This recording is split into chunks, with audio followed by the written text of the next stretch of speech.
Hi everyone, welcome to our event. We're just going to give it one more minute and then we will be starting the session.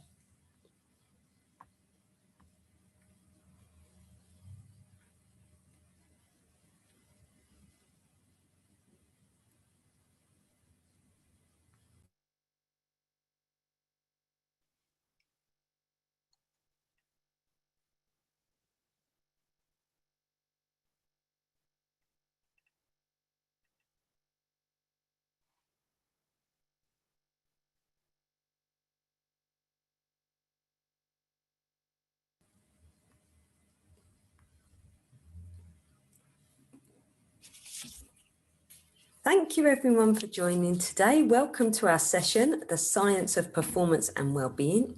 My name is Kate here and with me is my colleague Michelle McCartan, and we co-founded Business Reimagined because we really wanted to help people and businesses to reach their full potential.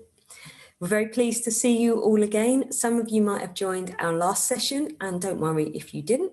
We'll be sharing the recording for both sessions afterwards, and we'll be maybe taking your attention to some of the things in that session, but you don't need to have seen it already.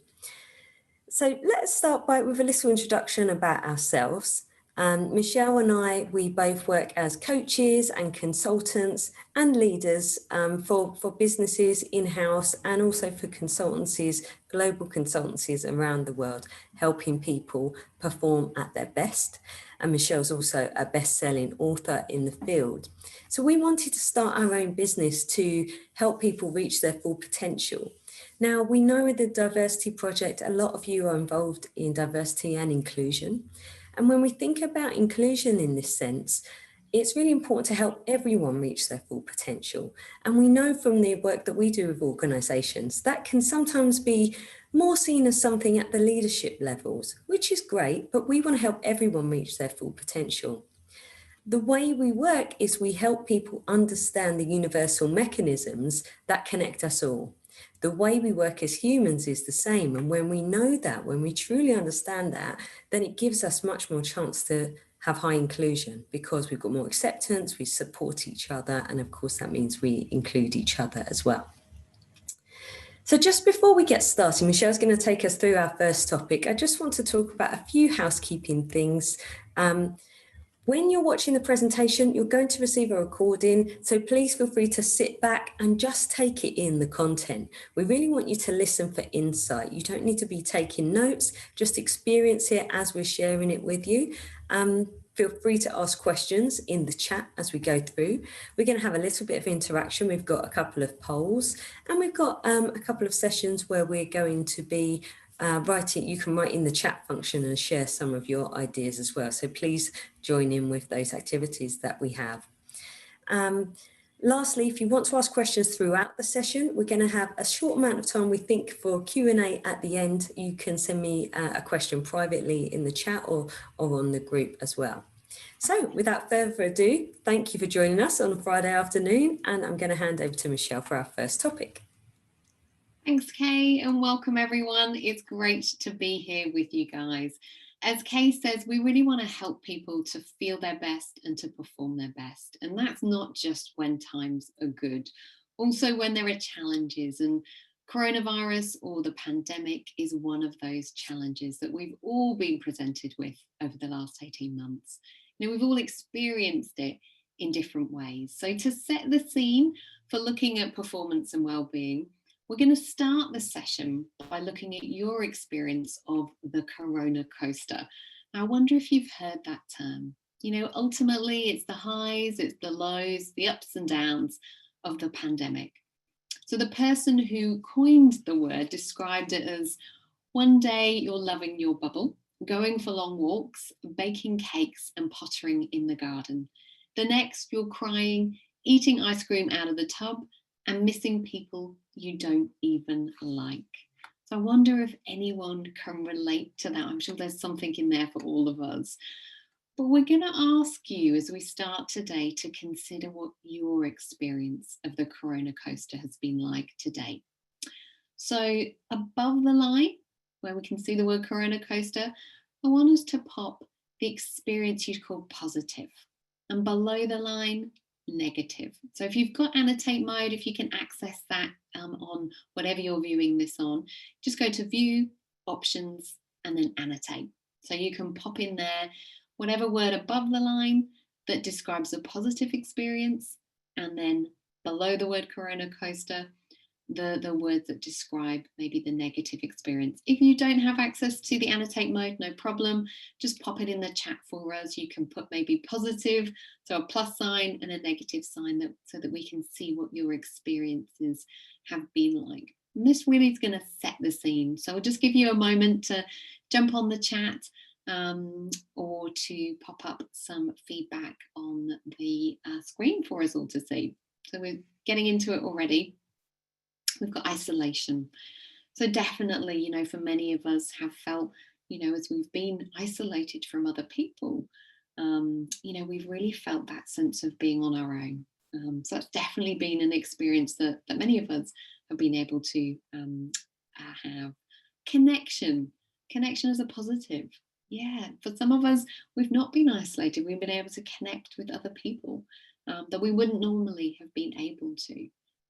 So we can see, you know, really different experiences going on in different people. So all of us have been having different experiences as we've been going through this journey. I wonder if we've got any comments there, Kay. No, not coming through just yet. We did have an issue with the annotate function last time, so that's no problem. We can.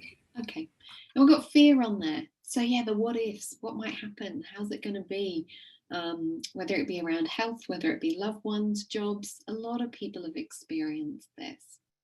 So we're starting just to get a feel that, you know, different people have put some words up here. We've had different experiences. Some people have felt they got more time. You've experienced time in a different way or have a different relationship with time. That has shifted. And now we've just had one comment coming through around comfort when working, when feeling unwell, and you've got your camera off and you can be comfortable. So people being able to work in a more comfortable way is actually an unexpected positive. Yeah, exactly right. So we've had different experiences from working at home or from you know, being able to navigate the world in a different way in a different environment. So we're just starting to get a feel that, you know, what we can see is that we've had differing experiences. Sometimes we're probably feeling like we're feeling our best. Sometimes we're feeling that, you know, we're not, or we're performing our best. Other times maybe far from it. So we can keep reflecting on these as we move through, but let's have a little look at this in context of the kind of broader world in which we're operating in. So the challenge of coronavirus isn't a one-off. You know, challenges come along in all shapes, all sizes. You know, we have had them in our evolutionary history, but we've got them in this increasingly VUCA world. So volatile, uncertain, complex, ambiguous. You know, part of the reason for this is we've evolved for a local world. So maybe we knew our tribe, or maybe we knew a neighboring tribe. But now we live in an increasingly global world. So, you know, a Donald Trump tweet, you know, news of a natural disaster, that can reverberate around the world within seconds. So such a different environment to the one in which we evolved in. And it's predicted that there's going to be more change in the next 10 years than in the last 100. So just think about that for a second. In the last 100 years, if we think back to 1921, you know, what was the world like then? Hugely different. So if we're going to experience that amount of change in the next 10 years, you know, the world is not slowing down. So whether our challenges are the pandemic, whether it's, you know, diverse teams, or, you know, keeping up with the volume of emails, being able to perform our best and feel our best despite these challenges is more important now than ever. So let's dive in and have a little look now that we've got this kind of context of the world in which we're operating in. So we can see that people are experiencing this world in the workplace in different ways, but many are struggling. If we look at these stats, from the World Health Organization, Gallup, and the American Institute of Stress, do they surprise you?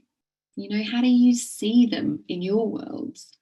What's the impact on collaboration when we've got 67% of people saying they're burnt out or have been during the course of the year, 70% chronically distracted? What's the impact on inclusion? There's a real opportunity for change.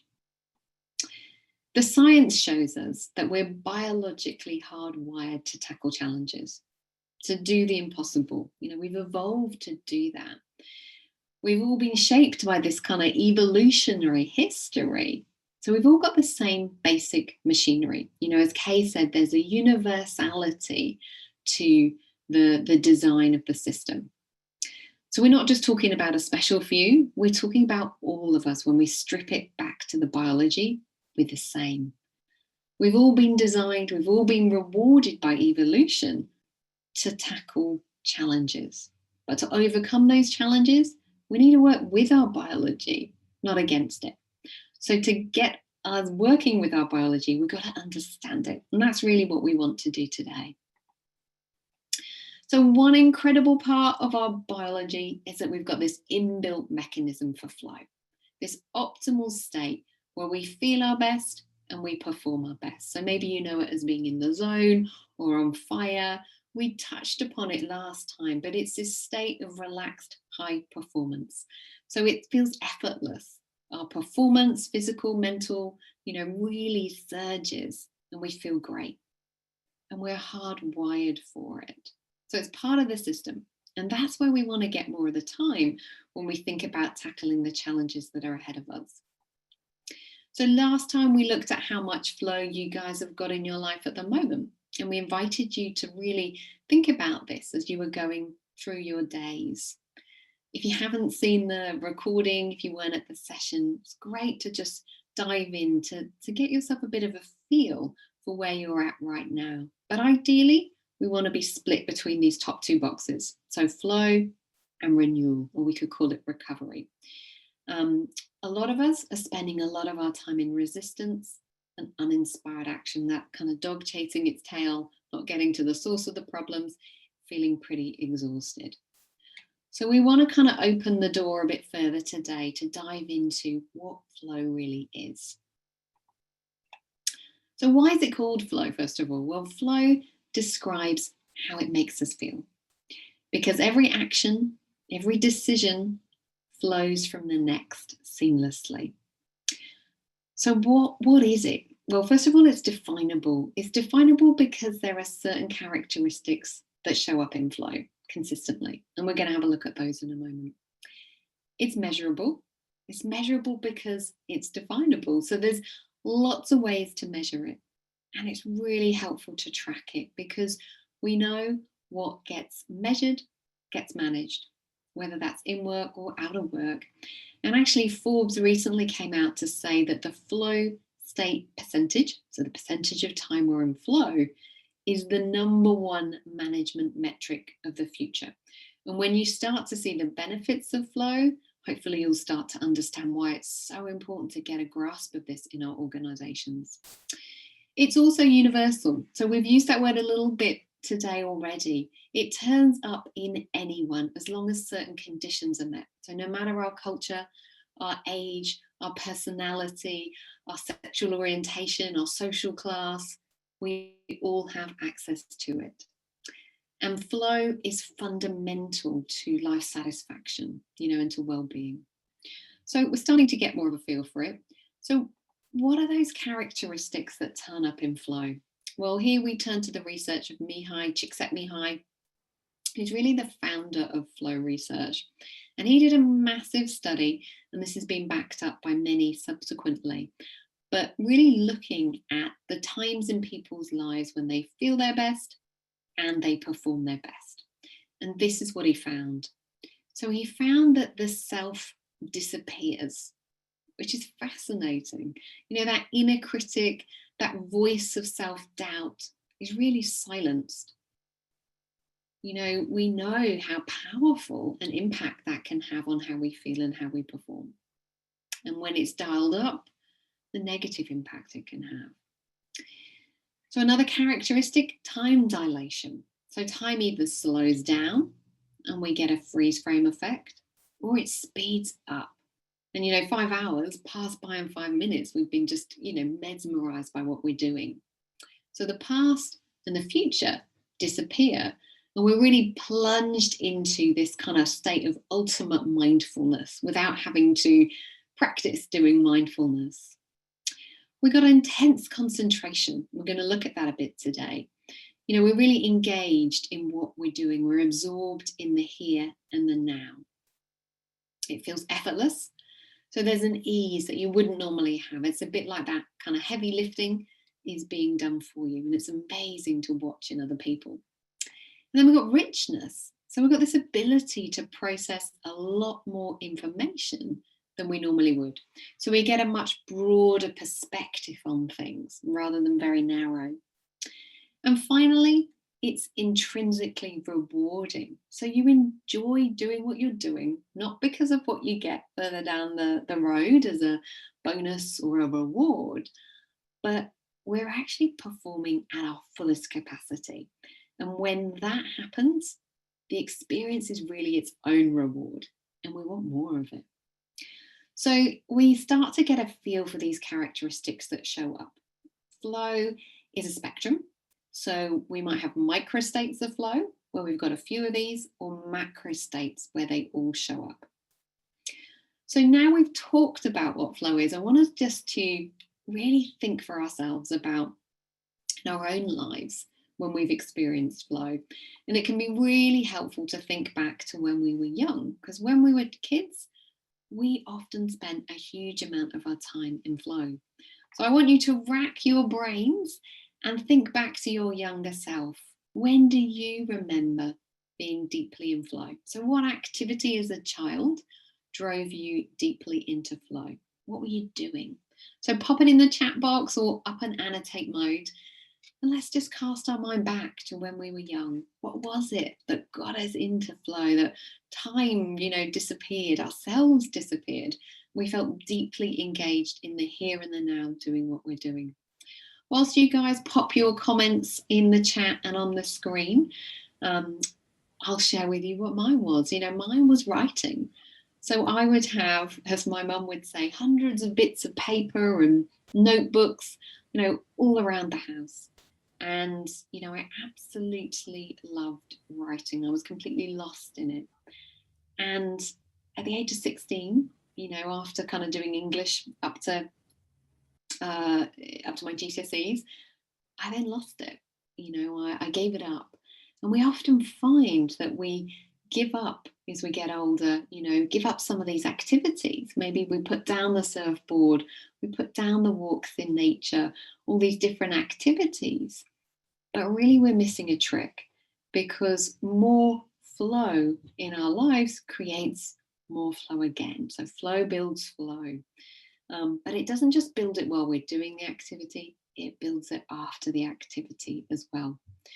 So for example, with creativity, we can be more creative up to a day after being in flow. So just interested to hear, Kay, have we got any comments in the chat box there?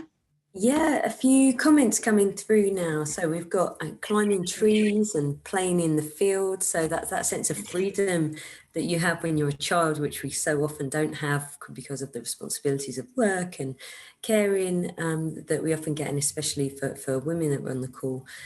We've got jigsaw puzzles, so being completely absorbed, and you can imagine it, can't you? Because you're really looking for those pieces, and that's what we're talking about when you get that focus, because you're looking for the patterns, and of course they're hard to spot. We've got art and drawing on here.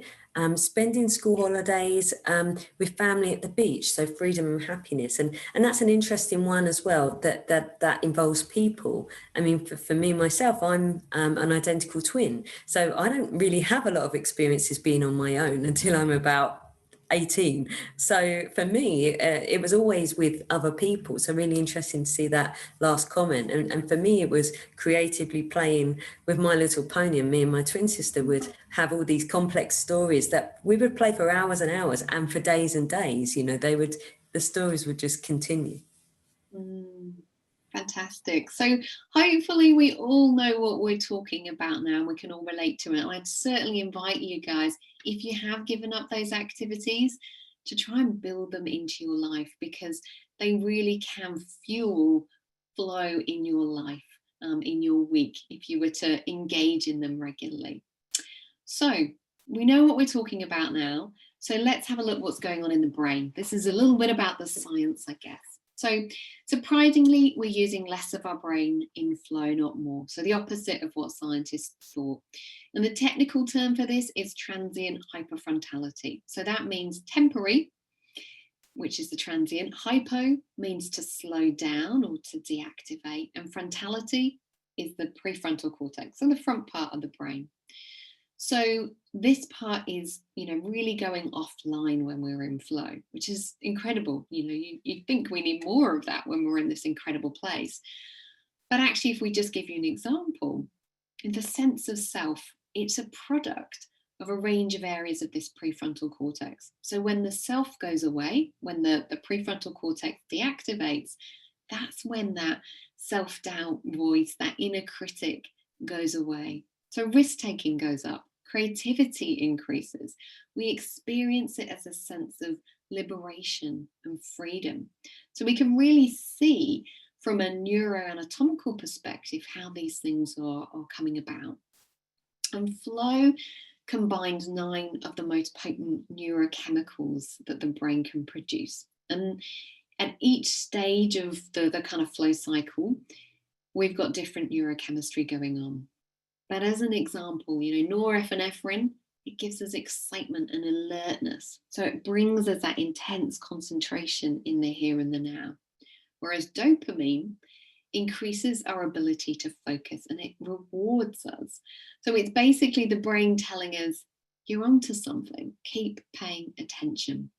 So we're getting access to brainwave states, to solutions that we wouldn't normally have when we're in this place of the prefrontal cortex shutting down in flow. So it feels great. And it has an impact on our performance. So all aspects of our performance, both physical and cognitive, go through the roof. Physical, things like strength, endurance, go up. Our sense of pain goes down. But for the cognitive, which is probably what we're more interested in today, we'll just pick out a few. We get a 500% boost in productivity and motivation, 400% increase in creativity, problem solving. But we also get an increase in collaboration, cooperation, empathy, and an openness to the views and perspectives of others. We also get an increase in ecological awareness. So it's really far-reaching, the capabilities that go up when we're in flow. But it also positively impacts our well-being. So the research shows us that people who spend more time in flow feel happier, they live longer, they got a greater sense of well-being. So what's happening in flow is that stress chemicals are flushing out of the system and they're being replaced by those feel-good chemicals. So that's boosting our immunity.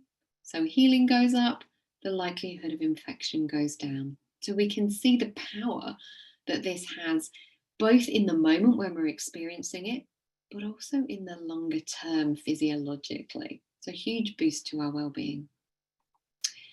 So flow is a 4-stage process.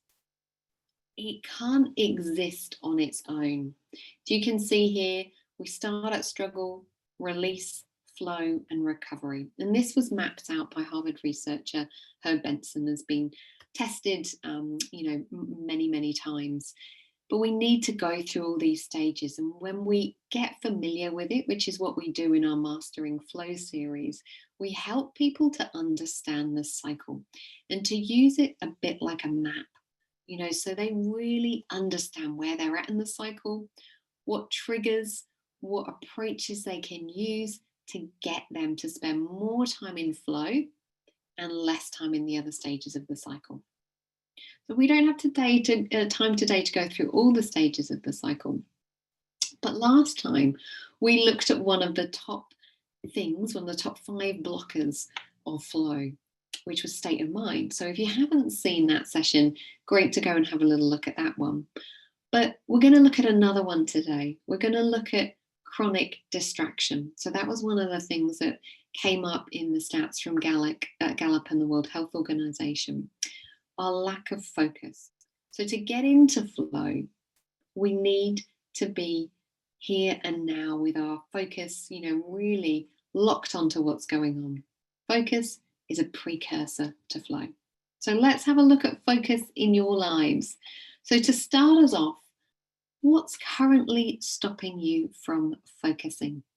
So I'd love you use the chat box or the annotate mode to let us know at the moment what stops you from focusing. We may all have our own versions of this, so it'll just be interesting to get a feel for what you guys are experiencing that might be pulling you away from focusing on the things that you want to focus on, the task at hand. Yeah, we've got a message coming through saying multitasking at the moment, and I know I'm certainly guilty of that, sometimes having 40 different tabs open on Google and flicking around. It becomes so habitual, that lack of focus, and we've got noise, moving house, too much to do and not enough time, and all of these things distract us from having a singular focus. Yeah, so many of us will relate to that. So thank you for putting those up there for us. So firstly, what is focus? We know how important it is to flow. We can't get into flow without it. So if we think about what it is, I've got this definition here. So the behavioral and cognitive process of selectively concentrating on a discrete aspect of information while ignoring other perceivable information. So what does all that mean? Basically, there's a huge amount of information available to us at any one time, way more than we can process. Moment to moment, our 5 senses are bombarded by over 11 million bits of data. What we can see, hear, touch, taste, smell. But what we're consciously able to focus on is only 2,000 bits of information. So just a massive difference. And it's those 2,000 bits that create our experience. So if we think about we're sat on a chair at the moment, we might not even be aware of the feeling of the chair or our feet on the floor or sound that's going on around us.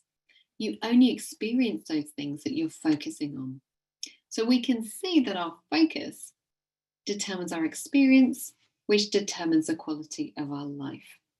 So when I'm on a beautiful beach with the sun setting and making dramatic colours in the sky, but I'm focused on my beeping phone, that's what I experience, no matter what's going on around me. And that's what's impacting the quality of my life in that moment.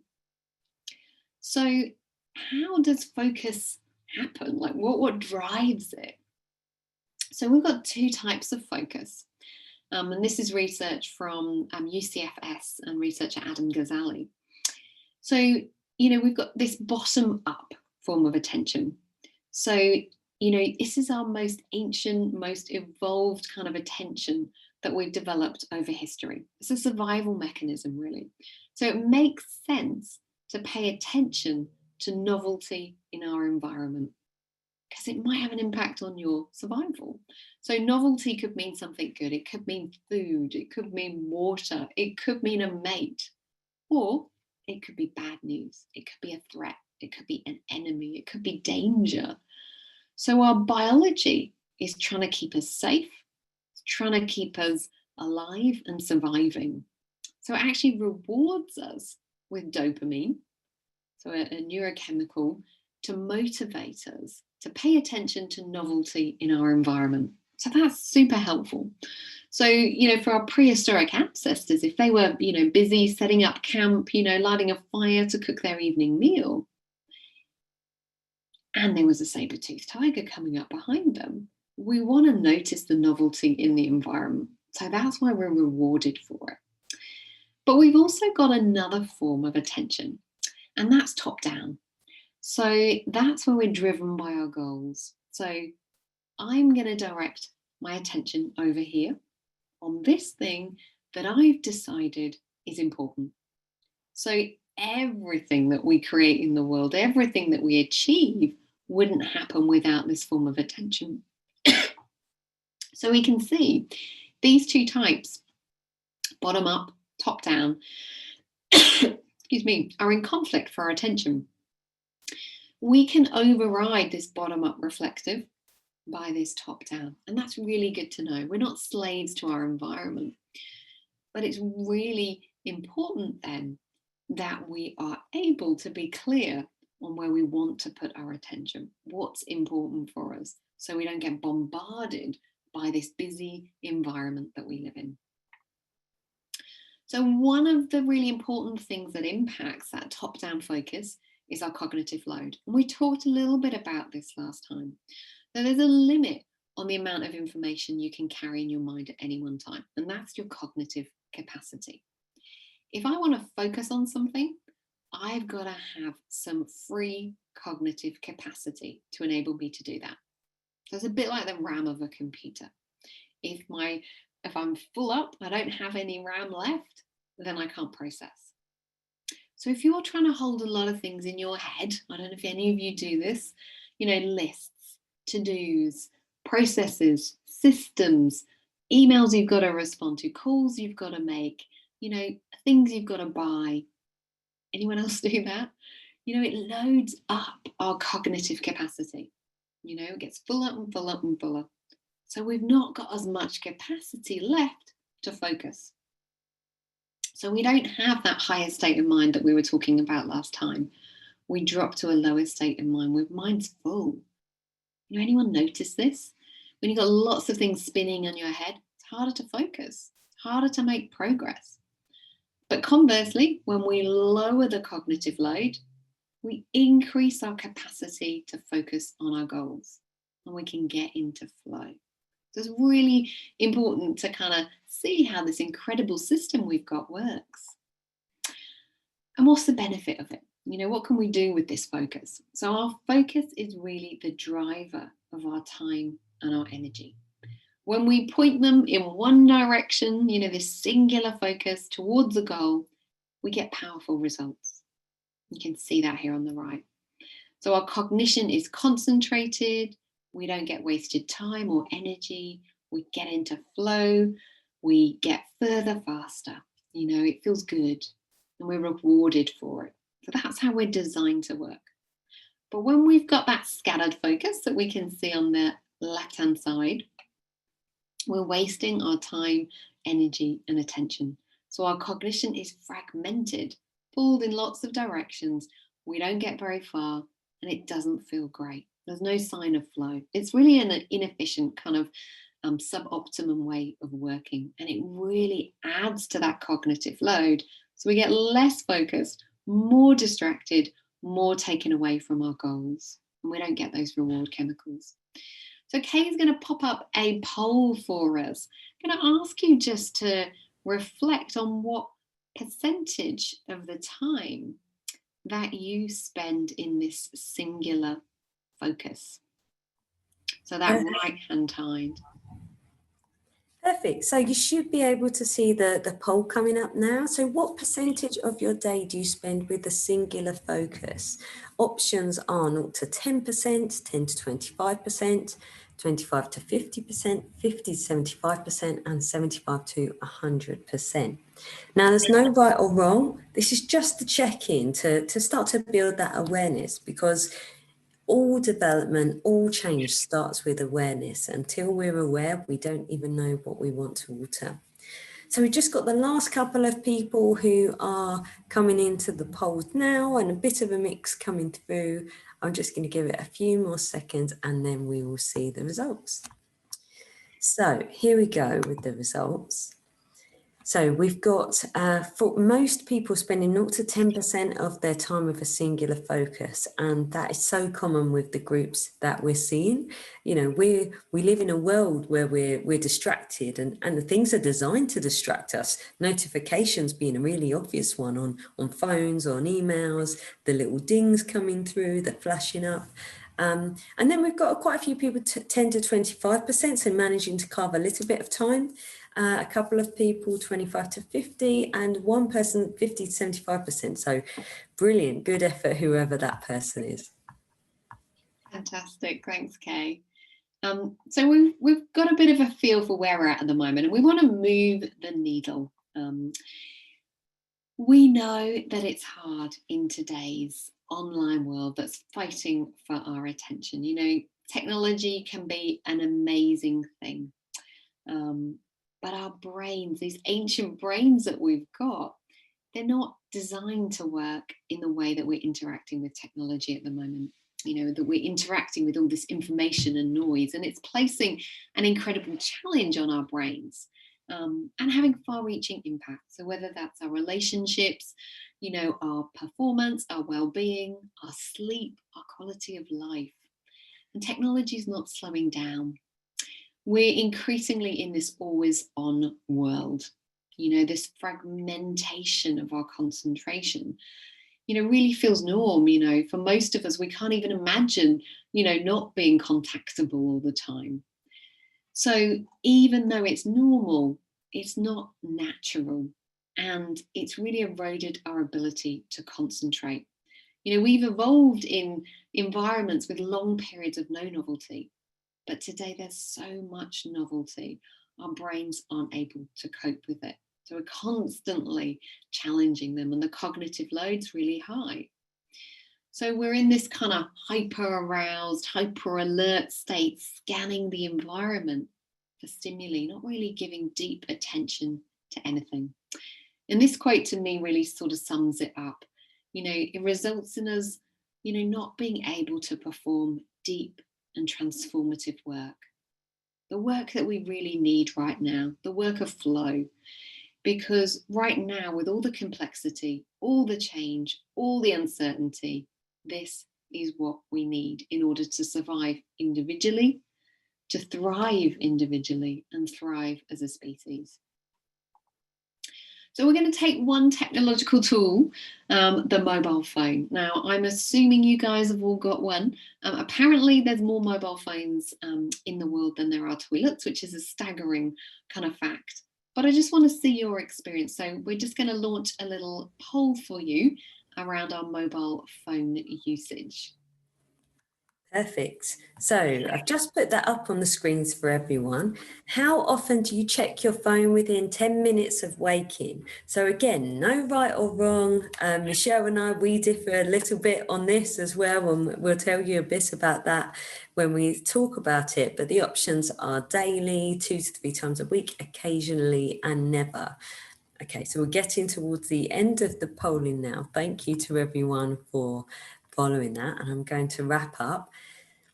So this is common to what we normally see. So we see that most people check their phone within 10 minutes of waking daily. And I personally sit within that category as well, especially because my alarm clock is my mobile phone now. So actually the technology lends itself to that. But some people 2 or 3 times a week, or occasionally, and sometimes never.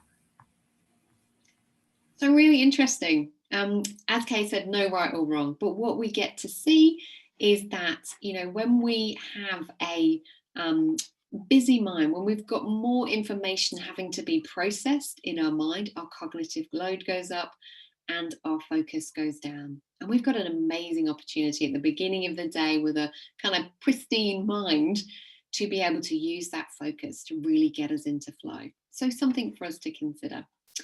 So let's have a think about what goes on with our phone. Now, the average person, the statistic out there is that we check our phones 96 times a day. So what's going on? You know, many people are, you know, really compelled to check their phones.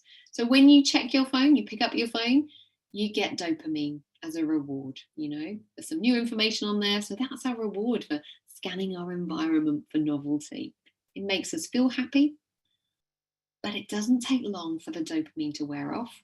So we're reaching for our phone again. So it sets up this cycle.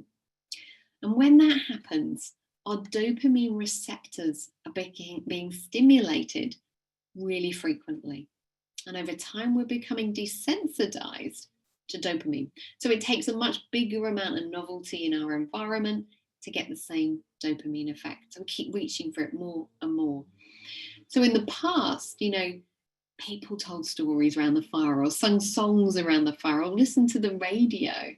But now a video game with hundreds of bits of information can seem boring, or a slow start to a movie. When we're sensitive to dopamine, doing simple things like reading or working become really engaging because we've lowered the bar for boredom. We're less susceptible to distraction as we get engaged by those activities. So to improve, the enjoyment of our life and our focus, we want to become more sensitive to stimulation, not less. So we're going to give you a couple of ideas here as to how we can strip out some of the stimulation. And we're not saying we need to do this all the time, but just to be really mindful, if we find we're struggling to focus, this can be a really helpful way to build more of this into our lives. So arrive early for an event or be in a queue, being with yourself. Don't pull out the phone, just sitting and being. Spending an evening reading instead of watching TV. All that's lowering our baseline for boredom. We want to cut out unintentional information consumption. So maybe when you commute, for me personally, if I'm walking, often I'll have a podcast in, or I might be talking to someone, but just sometimes I decide not to. How can I take that stimulation out? Meditation, mindfulness practices can be great, or doing a digital detox regularly, Sunday afternoon. But just finding the ways where we strip back on the stimulation regularly.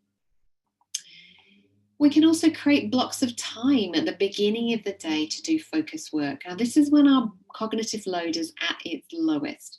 So this is a great time to try and get focus work done. Now, for some of us, this can feel really hard when we might have meetings at the start of the day, or we might find it's the busiest time in our work. Ideally, we'd love to encourage you to do it for, 60 minutes, 90 minutes, but we know that's not practical for everyone.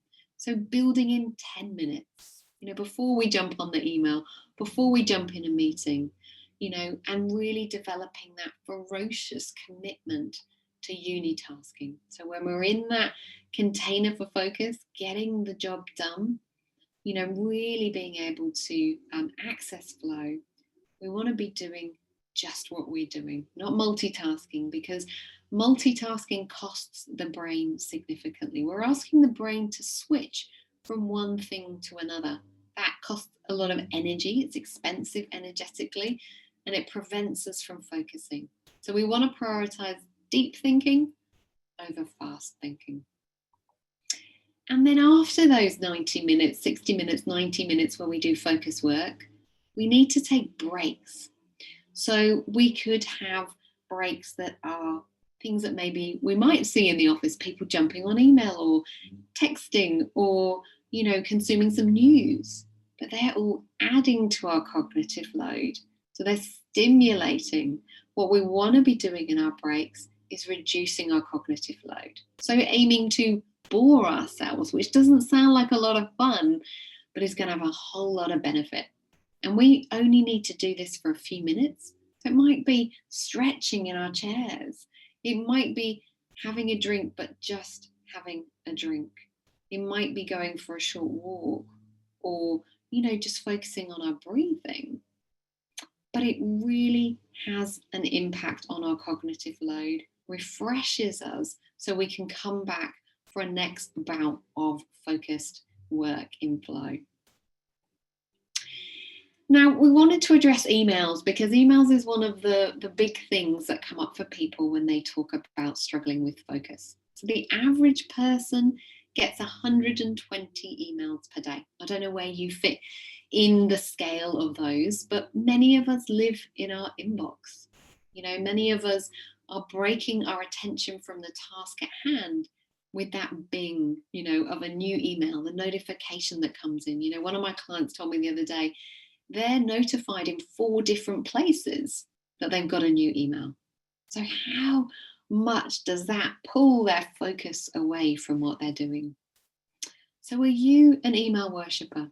Are you someone that's in your inbox regularly, trying to keep on top of it, really trying to be dedicated to respond to people, which is great.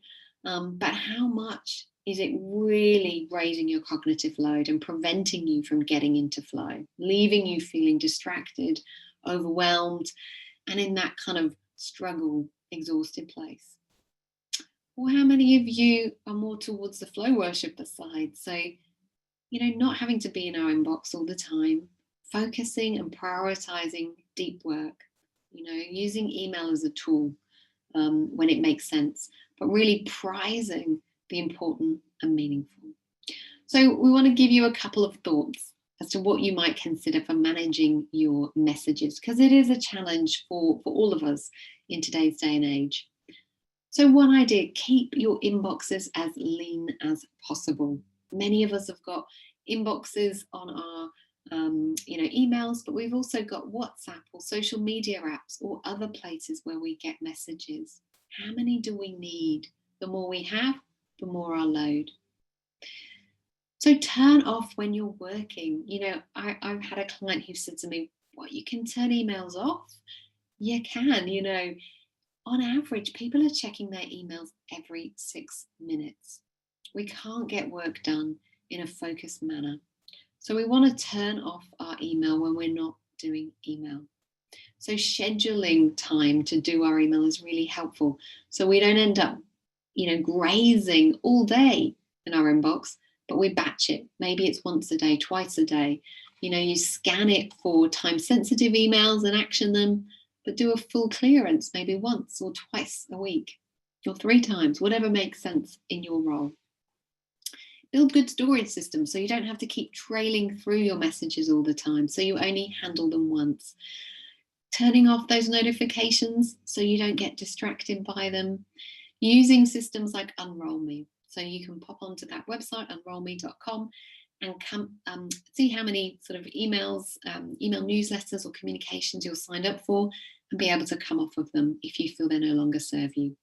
Communicate expectations to others. Let them know how you're going to handle your messages, how they can expect to hear from you, and be consistent with it. And ultimately, reframing what your email is for, what success really looks like, so you don't need to be a victim to the system. So I wonder if we could just share one thing in the chat box that you could do differently, whether it's with your emails or whether it's with your stimulation, how you can reduce that sensitivity.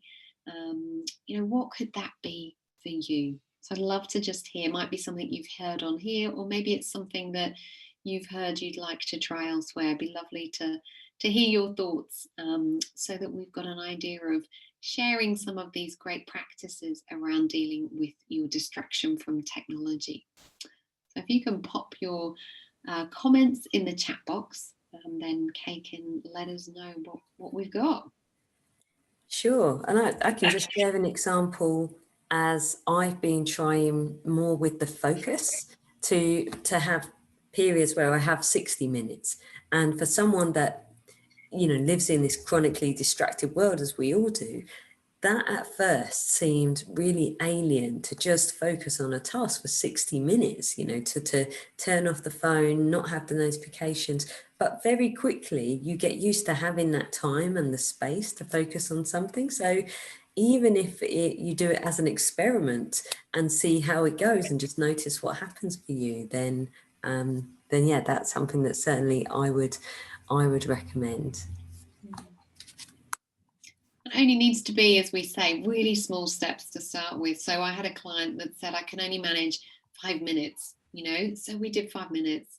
And the impact of that convinced them that they might increase it to 15. And then now they're doing 90-minute chunks. So the proof is there. When we see it, that gives us the impetus to build this over time. Yeah, and on the chat, we're seeing here that sometimes you close Outlook or Teams to not have distraction. And but then again, because we live in this world where it's like hyper responsive, then people are expecting that response back. So yeah, this comes back to the communicating expectations, as you just said. It's funny, isn't it, when you go back to someone and they say, well, I expected to hear from you straight away. And I sometimes say, I said, it's been 2 hours. I think that's pretty good. And how do people understand about the mediums they can use, to call, although of course the virtual environment that we're in has made that more difficult as well. But we've got another comment. I'm not good at this, but I agree with Kay. It's a wonderful process when I manage to work on something about checking emails, closing down Outlook for a bit and switching off the notifications is probably key. So yeah, absolutely. We'll give you an invitation to try it and notice. I think for me, again, it's that you notice how much you're kind of wanting to check things because it's so habitual in the world that we live in. Yeah, and that's that dopamine, pulling us back. But the more we see it, the more we're able to find ourselves in that less, stimulating environment at times. Our body adapts really quickly, so we can make change. So we wanted to share a little clip with you. I don't know if you guys remember this or if you've seen it, but either way, it always gives me a smile, especially for a Friday afternoon. Scandals happen all the time. The question is, how do democracies respond to those scandals? And what will it mean for the wider region? I think one of your children has just walked in. I mean, shifting sands in the region. Do you think relations with the North may change? I would be surprised if they do.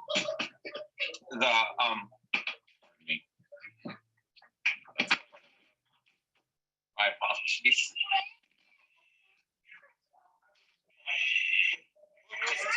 Region. My apologies.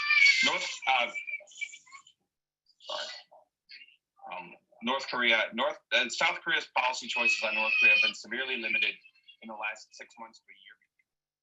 So, this was all before lockdown, but it always gives me a chuckle just to see distractions happen, not just from ourselves, pulling ourselves away from the task at hand, but other people. And we've probably all experienced this over the last 18 months with lockdown. So we just want to finish by touching on, some ideas of what we can do, when we're in environments with other people. How can we prevent distractions? So one idea is consider having office hours like a doctor, when you're available, or signs on your door like traffic lights. That's what I've got in my house, so people know whether I'm available or not available. We don't need to be available open slather all the time in many roles. So it's really good to get clear on that. Set expectations, help people to see what's going to help you the most. Most people want to help, but we often don't let them know what it is that would help. Work out what solo versus collaborative tasks, what you need to get done on your own for focus time, but what's helpful to get done with other people. We want to be consistent, so we give a clear message to people so they know what to expect. We want to separate our environment. I've got a client who works in their bathroom because that's the only place where they've got really clear boundaries around their work and are not interrupted. We've got the visual cues like noise cancelling headphones, and just keeping a clean, simple environment, so they know where things are. There's less cognitive load and there's less distraction from having to go and find things and interrupt other people or feel ourselves being interrupted. So, today we've gone on a little bit of a journey just to give you a feel for one of the other blockers of flow. And we want to leave you with a couple of invitations. One is to really build your awareness over the next couple of weeks around your own relationship with flow. What's your flow state percentage? Just like Forbes says, this is one of the most important things for us to be tracking. Where are you at? Where are your teams at? Where's your organization at? Then to get clear on what your distractions are. Many of us are distracted and yet not always really conscious of what those distractions are. So just a little piece of paper beside you as you're working or on your phone. What's the source of those distractions? See what pops up on there a lot. and what's the severity. So some might be very short-lived, some might be much longer-lived. Have a look at what they are. And then, what I recommend is every evening as you look at the day ahead, what are the potential distractions that might come up for you that next day? And make a little plan. What are the 3 or 4 things that you can manage now to make sure you're not distracted? Is it where you're going to seat yourself? Is it how you're going to manage your email that day? Is it that you need to communicate with someone before the day starts so they know what to expect? All of this can help reduce that cognitive load, keep us more focused, and get us into flow more of the time. So we've just scratched the surface to give you a feel for this inbuilt mechanism for peak performance and ultimate well-being. We've looked at one of the blockers. So the good news is that flow is trainable, and the training has a significant measurable impact. And Kay is going to tell you a little bit more about that. Okay, I'm conscious we are coming up to the end of the session, so I think we're going to miss the Q&A, but I'll just tell you a little bit about our approach.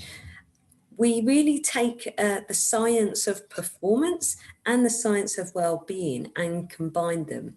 And we can tell you much more about our different programs.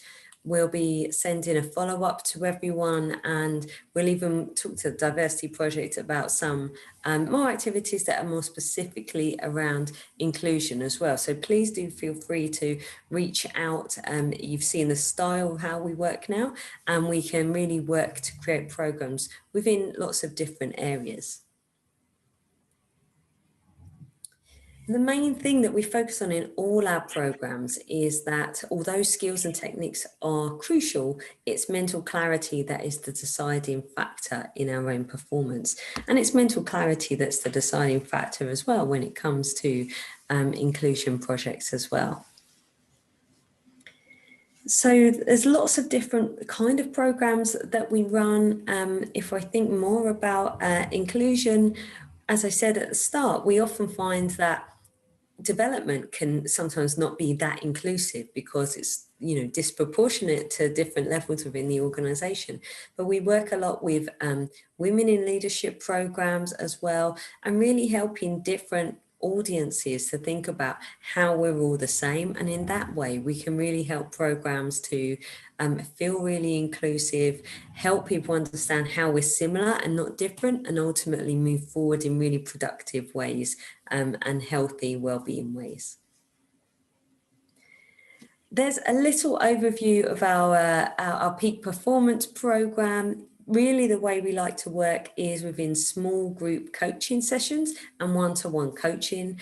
And so this would be a way that we would typically work, have some virtual workshops, a bit like you've seen today, alongside some one-to-one coaching. And within our virtual workshops with smaller groups, we can often run those, really getting everyone's attention and buy-in and insights as well, to get shared insights to make a difference to your organisation. But for now, I'd just like to say thank you so much for joining us.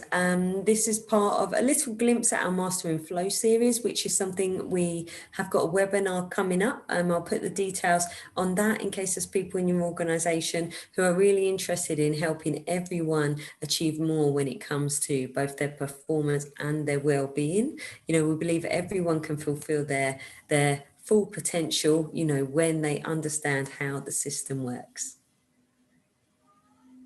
So thank you so much. I think we've run out of time for questions today, but we will follow up with a follow-up, and feel free, we've got our email address on there, info@businessreimagined.co.uk. Our names are on the screen. Feel free to connect on LinkedIn.